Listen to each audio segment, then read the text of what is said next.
여러분 안녕하세요. 소방전기 시간입니다. 오늘은 소방전기 실주차 강의의 첫 번째 강의 시간입니다.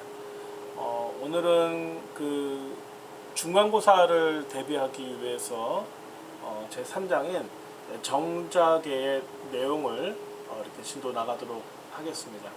열심히 공부하시고 출제되는 문제들은 대부분 밴드에 다 이미 업로드 되어 있기 때문에 여러분들이 공부하려고 마음만 먹는다면 얼마든지 고득점을 가질 수 있고, 또 참고로 여러분 선배 중에는 만점을 받은 분도 있었던 기억이 납니다.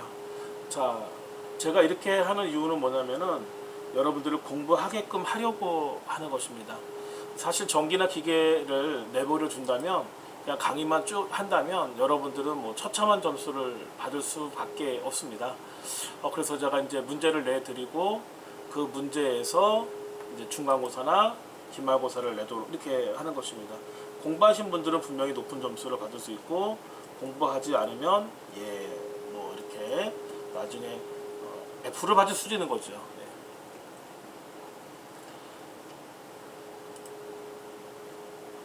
자, 첫 번째는 자석이라는 얘기를 좀 하겠습니다.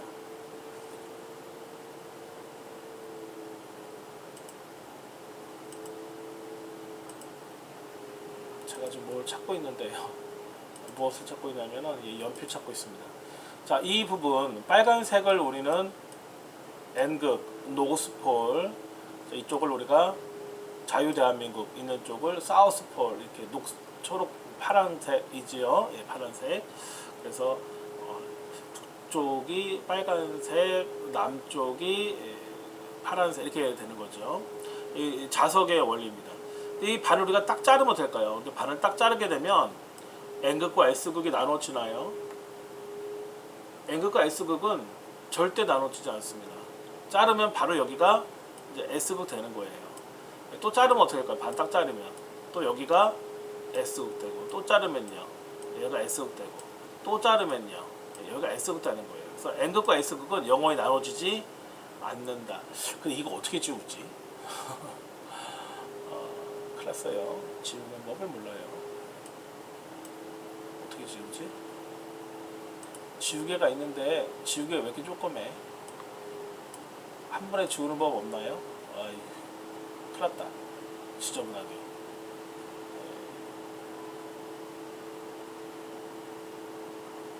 시간이 없어서 제가 사실은 마우스를 펜으로 하는 게 있다고 하더라고요. 펜 마우스. 혹시 정보 아시는 분들은 가르쳐주세요. 글씨를 좀 이쁘게 쓰겠죠. 자, 우리가 해야 될 것은 영구 자석의 의미 없습니다. 우리가 해야 될 것은 전자석입니다. 자, 이러한 이제 못이 있고 여기에 코일을 감은 다음에 이 코일에다가 전원을 이렇게 연결시켜 주면요 자석되는 겁니다. 그래서 이제 쇳덩어리 같은 것들이 딱 달라붙는 거죠. 그런데 여기를 우리가 이 전기를 끊어버렸다고 생각해 보세요. 그러면 더 이상 자석이 아니죠. 그럼 얘는 떨어져야 되는데 떨어지지 않고 있어요. 우리 이것을 잔류자기라고 그래요. 잔류자기. 이게 좋은 건 아니죠. 왜냐면 자석일 때는 자석되고, 자석이 아니면 자석이 안 돼야 되는 거잖아요. 그게 우리가 인간이 전자석을 제어하는 방법인데, 자석이 아닌데도 불구하고 붙어 있다는 것은 정상 아닌 거예요. 그래서 우리 이것을 제어할 수 있어야 합니다. 자, 우리 이것을 이렇게 붙어 있는 것을 우리가 잔류자기라고 부르죠. 자, 자기는 무엇이냐? 자석이 쇠붙이를 끌어당기는 그러한 성질을 자기라고 하고요. 이것을 2장에서는 전기 이렇게 배웠던 거죠. 3장에서는 자기 이렇게 하는 겁니다. 자, 우리 2장에서는 전하, 일렉트릭 차지 이런 걸 했었어요. 전하. 근데 3장에서는 자하 이렇게 부르는 겁니다. 자극이 가지고 있는 자기의 량. 단위를 보면은 이제 기호는 m이라고 나타내고요.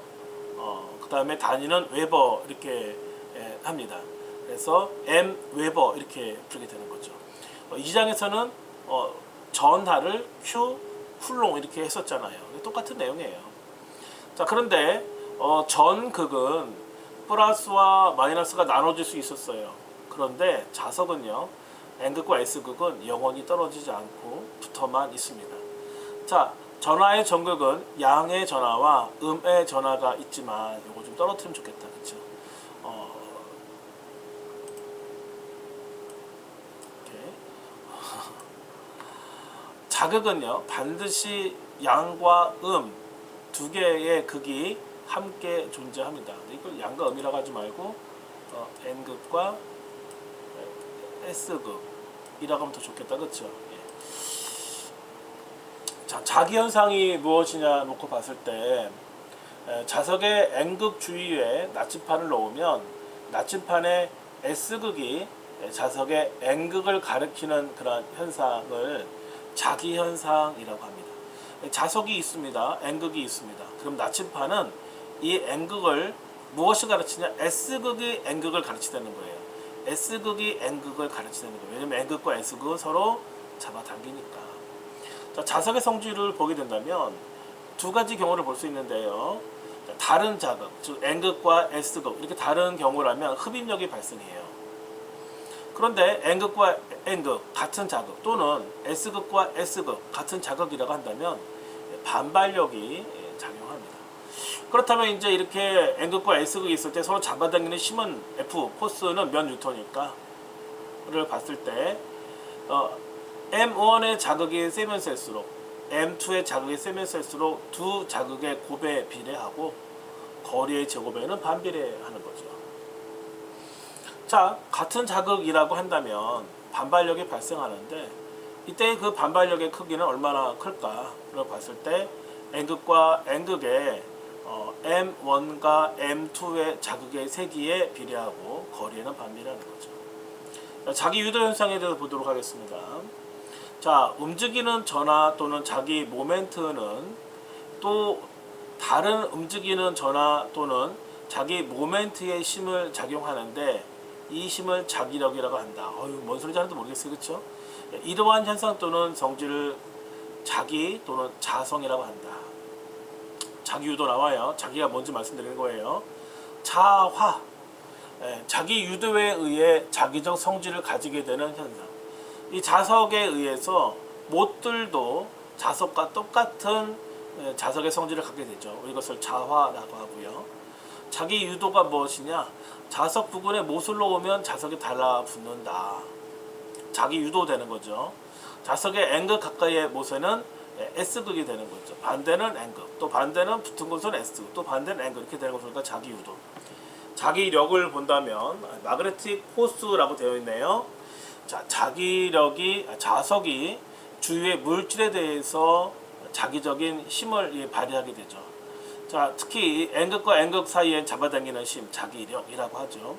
이 자성체는 자화가 되는 물체를 자성체, 자석화된 물체를 자성체. 투자율 좀 볼까요?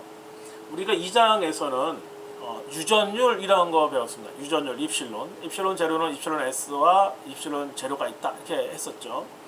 이 투자율인데 투자율은 자성체가 자기화하는 정도를 나타내는 상수다. 나중에 좀 제가 쉽게 말씀드릴 거예요. 자기장의 영향을 받아 자화할 때 생기는 자기력선 속 밀도와 진공 중에 나타내는 자기장 세기의 비율을 말한다. 그래서 그게 얼마냐 봤더니 진공의 유전율은 4파이 곱하기 10^7승 헬리퍼미터라고 합니다. 비투자율은 진공의 투자율에 대한 비율인데요. 결국 투자율은 뭐냐면 자기력선이 잘 통과하는 정도입니다. 어떻게 하면 더 잘 통과할까? 잘 통과하는 정도를 투자율이라고 하는데 투자율 뮤는 뮤 제로와 뮤 S가 있습니다. 자, 뮤 S는 뮤 S는 비투자율이라고 합니다. 의미는 뭐냐면 진공의 투자율에 대한 투자율의 크기가 얼마냐? 진공이나 공일 때 1이 되는 거죠. 자, 우리가 외워야 될 게 하나 있는데요. 뮤 제로는 외워야 돼요. 이 뮤 제로는 진공의 투자율인데 진공의 투자율은 4파이 곱하기 10^7승 헬리퍼미터가 됩니다. 우리 자성체 종류를 보게 되면 상자성체, 강자성체, 역자성체 있는데요. 먼저 우리 강자성체를 좀 먼저 보게 된다면 강자성체는 N극과 S극 사이에 어떤 물체를 던져놨더니 바로 N극, S극, N극, S극, N극, S극 바로 자석돼 버리는 거예요. 아주 강하게 자석되는 것들. 강하게 빨리 자석이 되는 물체를 강자성체라고 한다. 자화가 빨리 되는 물체. 어떤 것들이 있는가 봤더니 니코철망이 있네요. 니켈, 코발트, 철, 망간. 니코철망을 여러분 암기하셔야 되는데요. 이제 상자성체를 보게 된다면 N극과 S 사이 어떤 물체를 갖다 던져놨더니 자석이 되긴 되는데 참 강자성체에 비해서는 좀 뜨뜨미지근하지요. 자, 자석에 가까운 쪽에는 반대 부호 자극이, 먼 쪽에는 같은 부호의 자극이 유도되긴 하는데, 즉 자성이 되긴 되는데 자성체가 되긴 되는데 시원치 않아. 네, 알베니 상공이 있습니다. 알루미늄, 백금, 리튬, 그 다음에 산소, 공기 등이 있습니다. 자, 역자성체를 보게 되면 N극, N극, S극, S. 이거 뭐야 이거? 반발하겠다. 즉 반자성체를 역자성체라고 하는데, 자, 자석에 가까운 쪽에는 같은 부호, 반발하겠네요. 자극이 먼 쪽에는 반대부호, 자극이 유도되는 물체를 반자성체라고 하는데 구리아연, 안티몬 등이 있습니다. 쿨롱의 법칙을 보게 되면 이미 서두에서 설명드렸고요. 이 장에 있던 내용들과 동일합니다. 자, N극과 S 사이에 자석을 놔뒀어요. 이렇게요. 그랬더니 서로 잡아당기는 힘이 발생했대요. 이때 잡아당기는 힘이 얼마나 클까요? 이때의 힘을 자기에 관한 쿨롱의 법칙이라고 말합니다. 자, 자기력 힘 F 포스는 쿨롱 상수 K 곱하기에 R-의 M1 N2인데요. 무슨 내용이냐면 자극 하나가 가지고 있는 자기력, 또 자극 하나가 가지고 있는 자기력의 곱에 비례하고 그 힘은, 잡아당기는 힘은 거리는 반비례한다. 거리의 제곱에 반비례한다. 우리 쿨롱 상수를 계산해야 되는데요. 쿨롱 상수 K는요 4파이 U분의 1이에요. 그런데 4파이 U분의 1 U는 투자율이었어요. 투자율은 자기력선이 통과하는 정도예요. 자기력선을 통과하는 이 투자율은 μ0와 μs가 있는데 μs는 진공의 투자율에 대한 투자율의 크기로서 진공이나 공기 때 1이다 이렇게 말씀드렸고요. 별로 신경 안 써도 되죠. μ0는 외워라 말씀드렸습니다. 얼마냐면 4,8 곱하기 10의 마이너스 7승 헬리퍼미터였죠. 이거 계산할 수 있죠? 계산이 얼마 나왔냐면 6.33 곱하기 10의 4승에 나온 겁니다. 곱하기에 R-M1 M2 되는 거죠. 자, 여기에는 사실은 μs가 들어가는 것이 더 좋습니다. 자, 한번 자기장의 세기를 좀 보게 되면 자석의 힘이 미치는 공간을 자기장이라고 하죠. 얼마나 센데 자기장의 세기 이렇게 되는 것이. 자, 자하 m 외부로부터 rm 떨어진 P점에 작용하는 힘의 크기는 멀면 멀수록 그 힘은 작아지겠죠. 자, 자기장의 세기 H는 쿨롱 상수 K의 R-승의 M입니다. 즉 M, 자극이 세면 셀수록 자기장의 세기 H는 커져만 갑니다. 하지만 거리의 제곱에 반비례해서 작아지는 거죠. 즉 P점이 멀면 멀수록 그 힘은 작아집니다. 쿨롱 상수 우리 전 차트에서 계산할 때 얼마 나왔냐면 6.33 곱하기 10의 4승 나왔어요. 그래서 6.33 곱하기 10의 4승에 R 자승의 M을 자기장의 세기라고 합니다. 단위는 암페어 턴 퍼 미터입니다. 자, 자기장 내에서 이 자석의 힘이 위치는 공간 내에서 조그만 자극 하나를 던져놨다고 쳐보자고요. 그럼 이 자기장의 이 자극은 조그만 이 자극을 밀어내거나 잡아당길 거예요. 그때 작용하는 힘은요, 둘 사이에 작용하는 힘은요, 두 개의 자극의 힘의 세기에 비례하는 거죠. 자, 힘 F는 어떻게 되냐? 자기장의 세기의 곱과 자극의 세기의 곱, 그냥 곱하는 거예요. 자, 우리 여기서 지금 배우는 것은 자기장의 세기입니다. 자, 자기장의 세기는 H죠. H 알고 싶어요?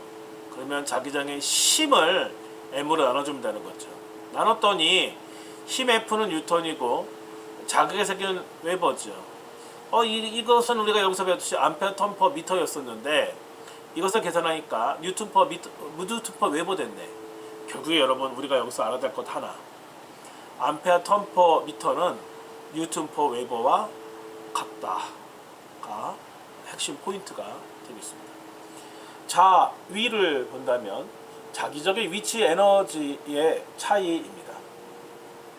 자, 우리는 그 2장에서 전위 배웠습니다. 정기적인 위치 에너지의 차라는 것을 배웠습니다. 하나의 전기장이 있고 그 전기장이 미치는 힘의 크기 안에 조그만 전극을 갖다 놨더니 이 전기가 얘를 잡아당기거나 밀었다는 거죠. 이것이 얘를 잡아당기거나 밀었다는 얘기는 정기적인 위치 에너지의 차가 있다는 거예요. 일을 했다는 말.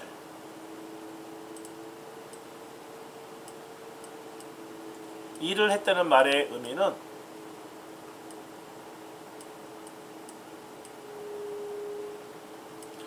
자, 전기적인 위치 에너지가 무엇이냐? Q쿨롱의 전기가 이동해서 한일 W라는 거예요. 한일 W, 즉 거리를 이게 미치는 힘의 공간을 얘를 잡아당기거나 밀었다는 얘기는 일한 거예요. 일한 거. 일한 거라고요.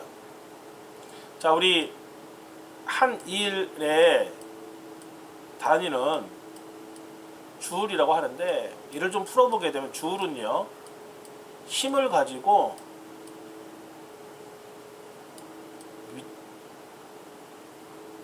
힘과 거리의 곱이에요. 곱. 힘과 거리의 곱이에요. 힘만 있으면 소용없어. 얘를 잡아당겼다고요. 일한 거예요. 일한 거. 그러면 Q쿨롱의 전기량 이동해서 한 일 W는요 일을 많이 했다고요? 전압이 높은 거예요. 전압이 높은 거예요. 맞죠? 자, 우리 이 내용을 2장에서 이미 배운 내용인데요. 3장에서 적용하게 된다면 자기적인 위치 에너지는, 즉 자석이 힘이 미치는 공간이 있어요. 자기장의 세기가 있는데 그 자기장의 세기에 조금 미서 전하를 갖다 놨다라고 해보자고요. 그럼 이 전하가 얘를 잡아당기거나 얘를 밀었다는 건 일한 거예요. 일한 거. 자, 이러면 일을 했다는 얘기는 자기적인 위치 에너지의 차가 있었다는 얘기죠. 그 차가 얼마나 크냐는 거죠. 그것은 쿨롱산수 K의 R에 대한 M입니다. 즉 M, 자극의 세기가 크면 클수록 자기적인 위치 에너지의 크기는 커지고 퍼 미터, 거리가 얼마나 작아진다. 쿨롱산수는 우리 계산을 했었어요. 얼마냐면 6.33 곱하기 10의 4승이었어요. R의 M입니다. 자, 그런데 그렇다면 자기장의 세기와 자위의 관계를 본다고 한다면, 자, 자위는 결국은 HR이라고 말할 수 있습니다. 자, 그러면 이 H가 무엇이냐? 우리 H가 자기장의 세기인데요. 자기장의 세기는 자위, 암페어턴, 자위가 높으면 높을수록 자기장의 세기는 세지고, 그렇죠? 자기적인 위치 에너지가 높으면 높을수록 자기장은 세지는 거죠. 사실 거리가 멀면 점점 힘이 없죠. 그래서 암페어턴 퍼 미터 이렇게 되는 것입니다. 자기력선을 좀 보도록 하겠습니다. 자, 자기력선은요, 자기장의 세기와 방향을 선으로 나타낸 건데, 이렇게 그 A4 용지가 있고 여기에 쇳가루를 이렇게 막 떨어뜨린 다음에 자석을 딱 갖다 대면 N극에서 S극으로 자기력선이 그려지는 걸 여러분들 아마 초등학교 때는 다 해보셨을 거예요. 저는 사실 기억은 잘 안 나지만 아마 그런 기억들이 있으실 거예요. 자, 우리 보시자고요. 이렇게 자기력선이 N극, S극으로 만들어지는데 이 자기력선은 서로 교차하지 않는다. 그렇죠? 서로 달라붙지 않아요. 그리고 방향은 N극에서 S극으로 되고, 이 자기력선의 묶음을 우리는 자기력선 묶음, 한문으로 말하면 자기력선 속, 줄여서 자속, 이렇게 말을 좀 앞으로 하게 될 것입니다. 자, 예전에 이제 공부하신 분들은 양자하, 음자하 이렇게 배웠는데 지금은 그렇게 안 배워요. N극, S극 이렇게 배우죠. 자, 자기력선, 자력선을 보게 된다면 이 자기력선은 N극에서 나와서 S극으로 들어간다. 흡수, 아름다운 말은 아닌 것 같아요. 그쪽 방향으로 간다라고 이렇게 말하면 좋겠습니다. 다력선상에서 선이 많이 있는 그러한 선에서 어느 점에서의 접선 방향, 이렇게 들어가는 방향, 이 방향은요 그 점의 자기의 방향을 나타낸다. 자력선은 서로 반발한다. 이거 보세요. 자력선은 서로 반발하고 달라붙지 않아요. 그리고 자하 M 웨버는 뮤 제로분의 m개의 자력선이 이렇게 진공 중에서 발산하고요. 자력선의 등 좌이면 자기적인 위치가 같은 면은 직교합니다. 이렇게 보면 이렇게 여기가 수직으로 직교한다 이런 말입니다. 뭐 정확히 직교는 아니더라도 우리는 직교한다라고 말합니다. 자력선은 여기서 수직으로 직교한다라고 말합니다. 자, 가우스 정리를 보게 된다면 가우스가 그러면 이렇게 자기력선이 총 몇 개가 나오는데요. 여기에서 자기력선이 총 몇 개가 나오는데요를 셌다는 거 아니겠어요? 얼마나 나오냐. 자, 임의의 폐곡면 내에 전체 자하량 n 웨버가 있을 때 이 폐곡면을 통해서 나오는 자기력선의 수가 뮤분의 n개만큼 나온다는 거예요. 즉 자극이 세면 셀수록 자기력선은 많이 나온다는 소리죠. 자, 그래서 보는데 결국 이 수는 뮤분의 n개만큼 나오는데 뮤는 투자율이죠. 자, 이 투자율은 뮤0와 뮤s가 있었고 뮤s는 진공이나 공기에서는 1이었고 뮤0는 외워라. 4파이 이거 쓸 수가 없어요. 4파이 곱하기 10의 7승계이다 라고 말씀을 드렸습니다. 자, 우리 12번 포인트를 보게 되면 자속이에요. 서두에 말씀드렸는데 자기력선이 많이 있는 것들 다 묶었어. 자기력선의 묶음, 자기력선 속을 우리는 자속이라고 말합니다. 자, 이 자속의 기호는 파이라고 말하고 단위는 웨버라고 말을 합니다. 자, 인구 밀도를 말한다면 단위 면적당 사람이 얼마나 있는데요? 를 인구 밀도라고 한다면 자속 밀도는 단위 면적당 자속이 얼마나 많은데요? 이렇게 얘기하는 거죠. 자, 자속의 방향의 수직인 단위 면적을 통과하는 자속의 밀도를 자속 밀도로 가죠. 자속 밀도는 B라고 말하고 단위는 웨버 퍼 스퀘어미터. 면적당 자속의 양입니다.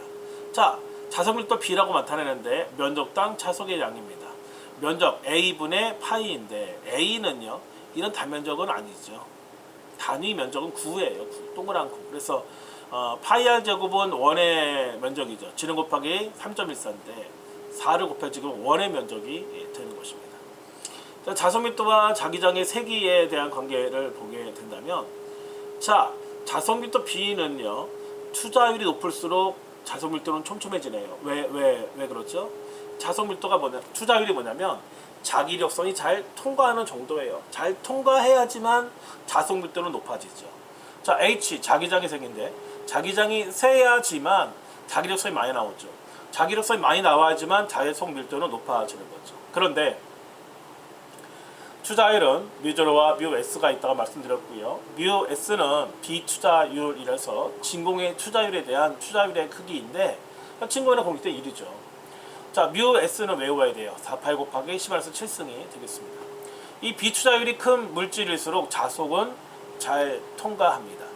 비투자율이 큰 물질일수록 자속은 잘 통과. 비례 관계. 자, 이게 비투자율인데 얘가 크면 자속 밀도도 커진다. 자, 약간 이해하기 어려운 내용이지만 자꾸 공식을 보면서 보시기 바랍니다. 투자율을 보게 된다면 자성체가 자기화하는 정도를 나타내는 상수를 투자율이라고 합니다. 자기 모멘트, 관성이라고 말합니다.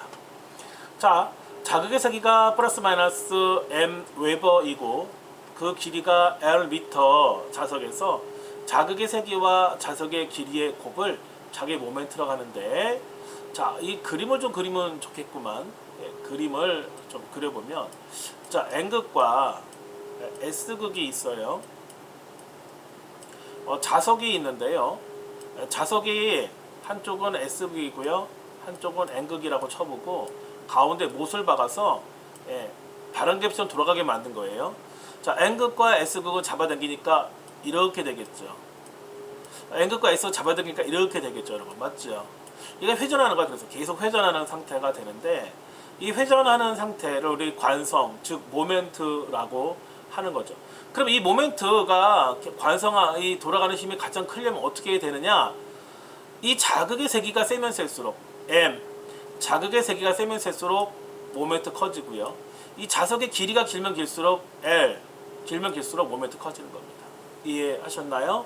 그래서 자기 모멘트 관성이라는 것은 자극이 세면 셀수록, 자석의 길이가 길면 길수록 모멘트는 커진다. 이렇게 내용을 알 수 있습니다. 이 방향은 N극에서 S극에서 N극이며 자극의 세기를 나타낼 때 사용하는 것입니다. 자기 모멘트가 발생하는 경우 흐르는 전류가 만드는 것이고요. 외부 자기장 안에 놓인 자석도는 전류 회로에 의한 것이고 원자핵 주위에 도는 전자에 의한 것입니다. 모멘트 무엇이냐? 힘이 물체를 회전시키기 위해 쓰여질 때 회전력으로서의 대소를 나타내는 것이 힘의 능률이라고도 이렇게 부릅니다. 자, 물체를 회전시키려고 하는 힘, 물체를 회전시키려고 하는 힘의 작용을 모멘트라고 합니다. 좀 어려웠죠? 자, 우리 잠시 10분간 휴식한 다음에요. 회전력 토크에 대해서 계속 보도록 하겠습니다. 고맙습니다.